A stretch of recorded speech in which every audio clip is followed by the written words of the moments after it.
Welcome to factorization by difference between two squares, which means squares has to be perfect, like 9 or 4 or 16, 36, 49, etc. What I'm about to do next might not be mathematically savvy or sound, but I just square root the first square and the second square, but after the negative sign.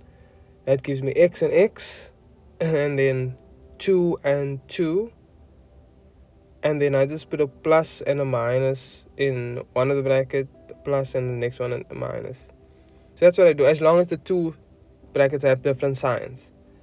Right, so let's try the next one. Right, so we write down our two open brackets. We square root our perfect squares. That gives me x and x, and then square root to y. That will give me y and y. Remember, positive sign and a negative sign. It must be opposite. There we go. And so let's try the next one. That's how easy it is, people. Very, very easy. Right. So we square root our first square, and it's going to give me 2 and x, and then 2 and x. Because if I multiply this out, it must give me 4x squared. And then we square root the 9y squared. This is going to give me 3y and 3y. Remember, different signs. One has a negative and one has a positive. There we go. Right, on to the next. So remember, two brackets.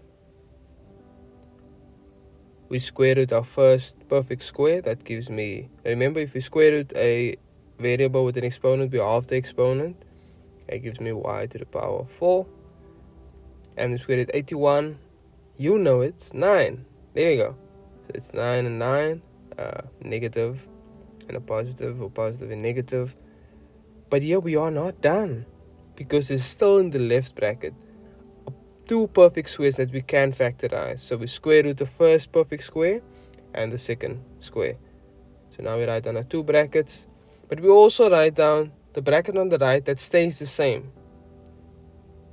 So we can't factorize the one on the right because it's not a difference between, it doesn't have a minus sign in the middle. So this gives me y squared and y squared, and then minus 3 and plus 3.